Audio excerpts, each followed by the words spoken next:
Le tocó el metabolismo del ayuno nocturno y el caso clínico fue de un hombre de 65 años con antecedentes de cirrosis alcohólica que se realizó exámenes en la mañana después de una noche de ayuno, que es aproximadamente de 12 horas, y en los exámenes los resultados evidenciaron que tiene hipoglucemia. Este es un hallazgo bastante relevante porque en estados normales el hígado debe como mantener con las reservas de glucógeno, pues mantener la glucosa en sangre estable. Bueno, entonces, ¿qué ocurre con la cirrosis hepática? En la cirrosis hepática va a haber daño a los hepatocitos y estos van a ser reemplazados por tejido fibroso. Esto con el tiempo va a hacer que se cambie la estructura interna del hígado y va a generar unos nódulos de regeneración, que es básicamente el grupo de hepatocitos que intentan como salvarse y están rodeados de colágeno, y pues esto va a hacer que se disminuya pues, el contacto con los vasos sanguíneos y pues que se pierda ese intercambio. Pues aquí con la cirrosis van a haber dos factores de gran importancia que van a explicar por qué va a haber hipoglucemia. En primer lugar, pues es que se va a afectar la microcirculación del hígado, lo que no va a permitir que pues, la glucosa pase la sangre y se vaya a los tejidos y los órganos periféricos. Y por otro lado, pues se va a ver afectada la eficiencia metabólica de los hepatocitos, por lo que todas las rutas de actividades metabólicas que dependen del hígado pues, no se van a poder dar, como son la glucogenólisis, gluconeogénesis y la autooxidación por daño mitocondrial en los hepatocitos. Y pues, aunque aquí estamos en un caso de baja carga energética, cuando el paciente pues, ingiere alimentos, también se va a ver afectada la glucogenógenesis, pues porque también se van a afectar las enzimas de este proceso y no va a poder almacenar el suficiente glucógeno para luego, en estos casos, poder ser degradado. Bueno, pues la bioquímica del ayuno nocturno es que, como lo mencioné antes, el organismo debe mantener un suministro constante de glucosa para tejidos que lo requieren como, o sea, que son dependientes a este, como lo es el cerebro y los glóbulos rojos que finalmente es el corazón. Este no puede usar ácidos grasos como fuente, porque estos no pueden usar ácidos grasos como fuente de energía. Entonces, el cuerpo mantiene la glucemia estable durante la noche gracias a mecanismos metabólicos de defensa, especialmente como la glucogenólisis hepática, que es la primera defensa, que es de 4 a 12 horas, y la segunda defensa, que es a partir de 12 a 24 horas, es la gluconeogénesis con la degradación de ácidos grasos, y finalmente las defensas posteriores son la lipólisis y la cetogénesis. Es la primera defensa pues porque es una respuesta rápida y eficiente para suplir como la glucosa, y aparte de eso el hígado tiene limitadas reservas, entonces es como lo suficiente para mientras estamos dormidos. Y finalmente pues no se activa la gluconeogénesis, por eso la glucogenólisis es B1. Bueno, la glucogenólisis hepática pues básicamente es la degradación del glucógeno, que es la reserva de glucosa que se almacena en el hígado para liberar glucosa libre a la sangre. Y esta se da principalmente en hepatocitos y se activa durante el ayuno por hormonas contrarreguladoras. Básicamente, pues tenemos el glucógeno y mediante la glucosa 1-fosfato se va a crear glucógeno y este se va a hacer P. Por la glucosa fosforilasa se va a crear glucógeno libre. Sin embargo, tenemos la enzima de ramificante que nos va a crear, se me pegué la confundida de la vida. Si quiere, vuelve y empieza a preguntar. Tenemos el glucógeno y mediante la glucosa 1-fosfato vamos a tener glucosa libre a la sangre. ¿Ve? No, espere. Con la glucógeno, calma. Mire la imagen si necesita y vuelve y empieza. Tenemos el glucógeno y mediante la glucógeno fosforilasa vamos a tener glucógeno libre en sangre. Por otro lado, tenemos que la enzima de ramificante va a romper los enlaces 1,6, pero esta no nos sirve y va a crear glucosa 1-fosfato, si no estoy mal. Bueno, sí, la glucosa 1-fosfato, que por acción de una mutasa va a convertirse en glucosa 6-fosfato, que posteriormente la glucosa 6-fosfatasa se va a convertir en glucosa. Y por medio del GLUT2 está la que va a ser como el paso de la glucosa a la sangre, y pues ya se pueda como suplir los diferentes órganos. La regulación es que por estados de ayuno, la regulación hormonal es que en estados de ayuno la insulina va a bajar y el glucagón se va a elevar, y este actúa sobre receptores hepáticos acoplados a proteínas G que van a activar la adenilatoxiclasa y van a elevar los niveles de AMP cíclico. Al activarse el AMP cíclico también se va a activar la PKA, que va a fosforilar y activar la fosforilasa quinasa, la cual estimula la glucógeno fosforilasa y es la responsable de romper los enlaces de glucógeno y liberar glucosa 1-fosfato, que posteriormente se va a convertir en glucosa 6-fosfato y ya finalmente la glucosa libre.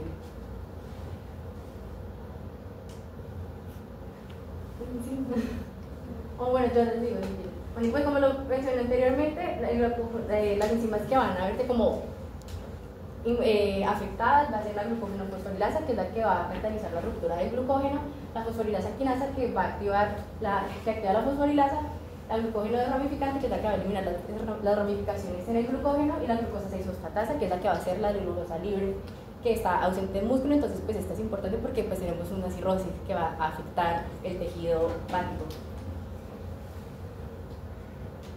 Bueno, entonces como sabemos, nuestro paciente duerme de 10 a 12 horas. Ya en este periodo de tiempo, más o menos de 10 a 12, ya no tenemos más reservas hepáticas. Entonces, de igual manera, el cuerpo tiene que seguir con el metabolismo, sobre todo para, digamos, cuidar ciertos órganos que son glucodependientes. Por ejemplo, el cerebro gasta el 20% de la glucosa que consumimos normalmente, el corazón también gasta mucha glucosa, por lo cual cuando estamos dormidos pues tenemos que continuar ese metabolismo. De hecho, el cerebro es muy sensible a los cambios de la glucemia, por eso, digamos, cuando estamos dormidos necesitamos una alternativa. Entonces, ¿qué hace el cuerpo? Empieza a hacer gluconeogénesis hepática, que, bueno, finalmente termina siendo como la única ruta para poder mantener esta glucemia. Esta gluconeogénesis se va a activar por una vía hormonal, como decían anteriormente, pues se va a aumentar el glucagón y a disminuir la insulina, lo cual va a estimular que se genere la beta-oxidación de ácidos grasos. Entonces, la beta-oxidación genera acetil-CoA. El acetil-CoA me activa la piruvato carboxilasa, que pues básicamente es el primer paso de la gluconeogénesis. Pero ¿de dónde viene esa glucosa nueva? Bueno, vamos a tener tres principales. Sin embargo, cabe aclarar que el primero, que va a ser el ciclo de Cori, va a ser en mucha menor medida, porque sabemos que el lactato lo obtenemos del ejercicio y pues básicamente cuando estamos activos. Cuando estamos dormidos pues no vamos a utilizar tanto esto, sin embargo pueden quedar remanentes de lactato que se van a utilizar como fuente de energía. También tenemos el ciclo glucosalanina, que pues nos hace el catabolismo del músculo. Entonces, la alanina entra al ciclo, pasa por piruvato y obtengo una glucosa que no solo me va a aumentar la glucemia, sino que también me va a sacar el nitrógeno de los músculos. Y la última forma tenemos es el glicerol, que lo obtenemos por lipólisis y pues es una ruta también muy directa para obtener la glucosa. Cuando tenemos cirrosis hepática, como lo tiene nuestro paciente, el hígado hace fibrosis. Al hacer fibrosis se dañan los hepatocitos. Al dañarse los hepatocitos, pues se van a dañar obviamente las mitocondrias de estos hepatocitos. Eso es muy importante. Y pues obviamente vamos a tener mucha menos función hepática. Entonces, van a haber ciertas enzimas que se van a ver afectadas por esta cirrosis. Tenemos la piruvato carboxilasa, que es el primer paso de la gluconeogénesis, que como sabemos es mitocondrial. Entonces, al dañarse y al tener mucha menos masa de hepatocitos, pues no vamos a poder generar la suficiente piruvato carboxilasa para seguir con la gluconeogénesis. Tenemos la PEPCK o fosfenolpiruvato carboxilasa, que es tanto mitocondrial como citosólica, por lo que se podría pensar que podría seguir funcionando. Sin embargo, no, porque también se da por regulación hormonal. Y como el hígado entra en fibrosis, al tener, bueno, esta se activa por la presencia de glucógeno y cortisol, pero el hígado en fibrosis me va a hacer una resistencia a este glucagón y hace que los receptores sean menores, por ende pues no se active la enzima. Tenemos la fructosa 1,6 bifosfatasa, que también este es de los ribosomas libres, y pues básicamente también por lo mismo, por la menor capacidad de los hepatocitos, no se va a poder formar. Y la más importante y la que más se ve en clínica es la glucosa 6-fosfatasa, que es la primera que se ve cuando se hacen los sangre, que pues básicamente es la más importante porque es la que me va a sacar la glucosa desde el hepatocito hacia la sangre, o sea, me la trasloca. Entonces, como no la puedo sacar, la glucosa se queda atrapada y por más de que el cuerpo siga produciendo, no va a llegar a la sangre y me va a generar una hipoglucemia. Y bueno, las consecuencias de la cirrosis, como íbamos hablando, si la glucosa no puede salir a sangre, me va a generar una hipoglucemia en ayuno, lo cual me puede generar mareo, convulsiones o un coma hipoglucémico. También el hígado es el principal filtrador del amonio, entonces como tenemos una falla hepática, ese amonio va a subir hasta el cerebro y me genera encefalopatías hepáticas, que la acumulación del amonio me puede generar movimientos catatónicos, me puede generar movimientos involuntarios, también hace que los neurotransmisores no lleguen de la misma manera, por lo que el paciente puede llegar a tener comportamientos agresivos o apáticos como parte de su sintomatología. Y también tenemos el catabolismo muscular, que como se decía anteriormente, una de las fuentes para obtener la glucosa va a ser de los aminoácidos, de la alanina. Pero esta no puede ser la principal, porque si no perderíamos masa muscular cada que dormimos y eso no es así. Entonces cuando el hígado dice como ya no tengo otra que hacer, entonces empieza a gastar aminoácidos al fallo. Y se da la sarcopenia, que es básicamente la reducción de la masa muscular, y esto es muy común en la cirrosis crónica. El agotamiento del glucógeno. Pues cuando se empieza a las reservas de glucógeno hepático a disminuir, el cuerpo empieza a liberar hormonas, ya sabemos como el glucagón, la adrenalina, el cortisol, y disminuir la insulina. Esto activando reacciones, ¿cierto? Vamos a ver como la versión de la lipólisis, que lo que hace es liberar ácidos grasos de los adipocitos al medio, y la betoxidación, que coge estos ácidos grasos y lo degradan para formar moléculas energéticas. ¿Bien? Ahora, vamos a hablar de la degradación de ácidos grasos, siendo este como un último mecanismo que hace el cuerpo cuando estamos en un ayuno prolongado. Entonces el cuerpo ya empieza a utilizar como los bolsitos. Entonces vamos a ver que tenemos como 4 pasos. Primero es la activación. En este paso cogemos una molécula de ácido graso, lo unimos con una molécula de coenzima A y convertimos a acil-CoA, ¿cierto? Esto está formado. En este paso importante es que vamos a usar dos ATPs. Normalmente se utiliza, o sea, se ve que se utiliza uno, pero en realidad es 2, ya que es una hidrólisis de la ATP a NMP y la segunda hidrólisis de la pirifosfato. Luego vamos a ver el transporte de ácido graso en la matriz mitocondrial, ya que la degradación de ácido graso sucede en la matriz mitocondrial, viene dada porque la acil-CoA no es permeable en la membrana interna mitocondrial. Por lo tanto, utilizamos el mecanismo de la lanzadera de carnitina. Entonces, acil-CoA más carnitina, formamos carnitina por la carnitina aciltransferasa 1. Esto lo pasa, llegamos a mitocondrias. Pero ¿qué es lo que pasa? Cuando nosotros estamos en cirrosis alcohólica, empezamos a aumentar mucho el NADH. Entonces este NADH empieza a ser un inhibidor indirecto para esta lanzadera de carnitina, ya que el NADH empieza a aumentar el malonil-CoA, y el malonil-CoA es casi que un inhibidor de la enzima carnitina aciltransferasa. Entonces no se daría el transporte de acil-CoA al interior de la mitocondria. Y vamos a ver el tercer paso, que es la betoxidación. La betoxidación viene dado por 4 pasos, que es una oxidación, una hidratación, luego una oxidación y por último una transectilación. Algo así, el paso de la betoxidación. Bueno, entonces, cuando nosotros empezamos a aumentar mucho NADH por el metabolismo del alcohol, esto empieza a generar como una retroinhibición, ya que el cuerpo quiere decir, o sea, estoy generando demasiado NADH, yo en betoxidación utilizo mucho NADH, entonces empieza a inhibir pensando que estamos haciendo mucha degradación de ácidos grasos, pero no es así, sino que se está utilizando este NADH en el metabolismo del alcohol. Vamos a hablar del conteo. Pues brevemente se genera 106 ATPs, se le resta menos de la activación que ya hablamos, pero esos ATPs van a utilizarse más que todo para rutas metabólicas que se utiliza energía como la glucólisis. Luego vamos a hablar de los cuerpos cetónicos o la cetogénesis. En esta parte es muy importante porque es casi que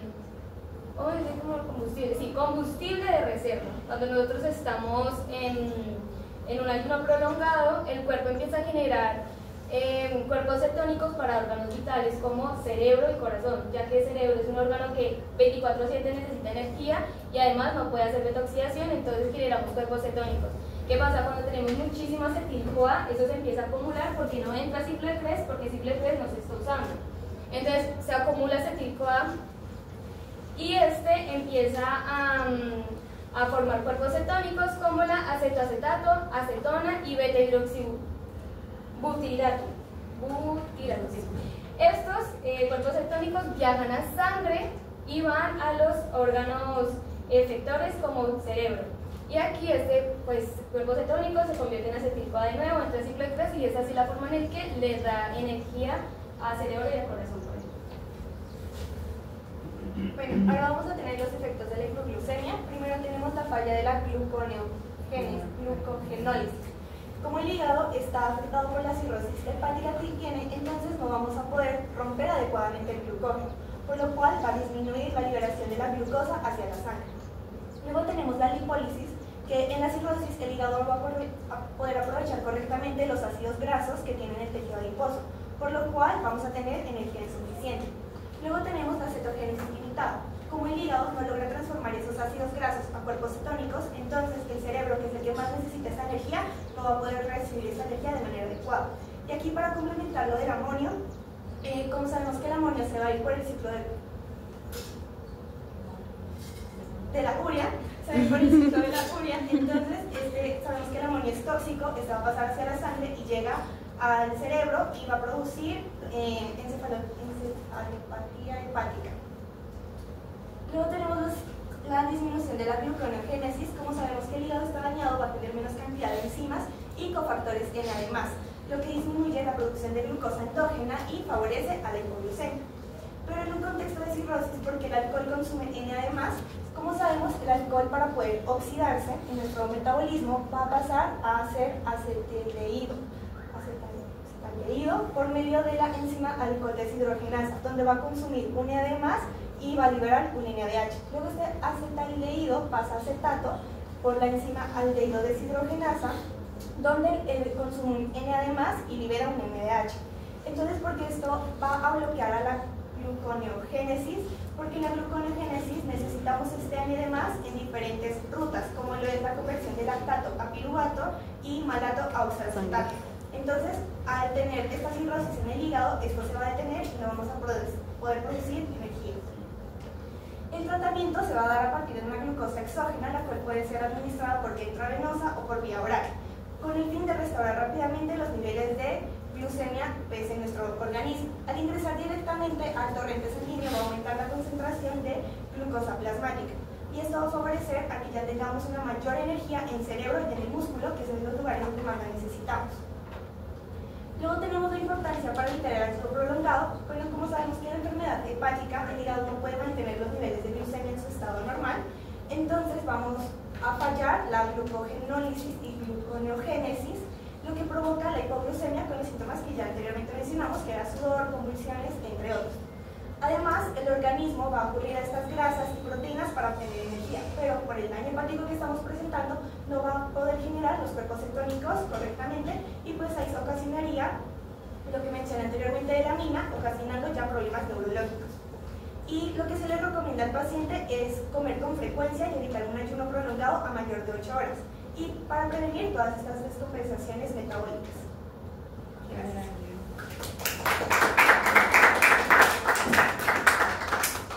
Gracias, chicas. Ahí se pasaron 4 minutos, le echaron 19 minutos a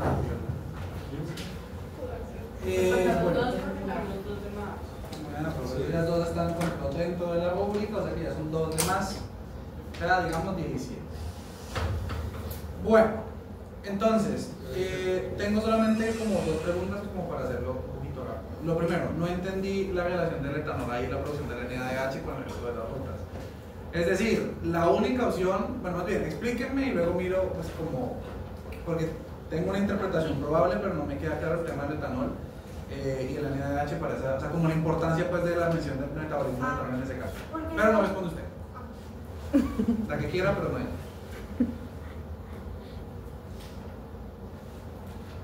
No es también por el metabolismo del alcohol, pues cuando uno está metabolizando alcohol y se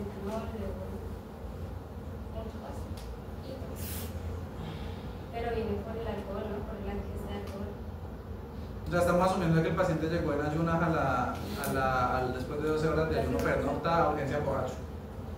Sí, ese sería el caso en el que, obviamente, si no hay consumo de alcohol, pues no sería. Pero si el paciente, pues como ya sabemos que tiene antecedentes de crisis alcohólico, pues en el caso de que el paciente llegue borracho, lo que va a pasar es que con el metabolismo del etanol, pues se produce NADH y eso bloquea otras rutas que permiten la producción de energía.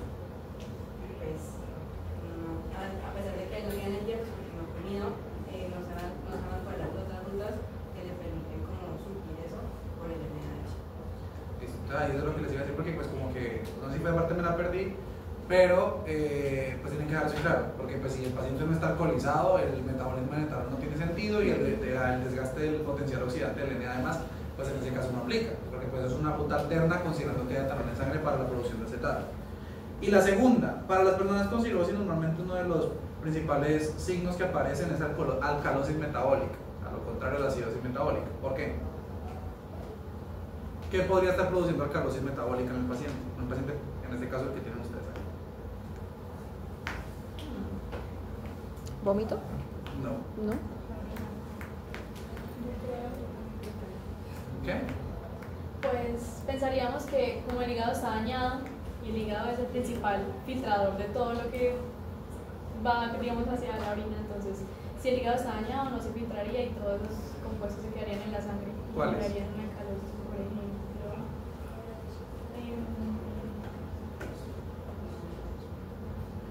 ¿Cuál creen ustedes? Bueno, ya es para todos, que es el principal compuesto que puede basificar la sangre.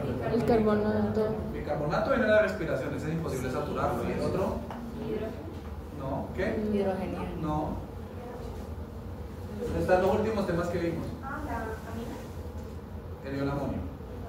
Una de las razones por las cuales ese ion amonio, pues aparte que se va al cerebro y produce lo que ustedes dijeron, es que el ion amonio normalmente no se libera sangre. ¿Por qué? Pues porque el hígado se encarga de controlarlo, transportarlo y convertirlo en urea. En un paciente con cirrosis, como se procesa mal ese intercambio de iones amonio, mucho de eso acaba en la sangre. Y sí, tiene efectos neurológicos, que esa es una. Pero el segundo efecto importante también es que la sangre se empieza a basificar. Es decir, a diferencia de lo que vemos con los cuerpos cetónicos, que se acidifican, terminan en el otro lado de la balanza, que es subiendo por encima de 735 y la sangre se empieza a basificar. Entonces, uno de los síntomas importantes, o que es más común en personas que tienen cirrosis, es la alcalosis metabólica. ¿Listo? Ya lo otro pues era la parte del efecto del amonio en el cerebro, pero ya se la explicaron. ¿Listo? Gracias, chicas.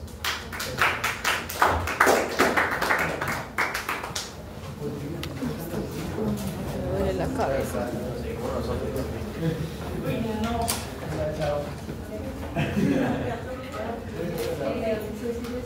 Bueno, espera un momento, escucho unas cosas que tengo que escuchar y... Mira,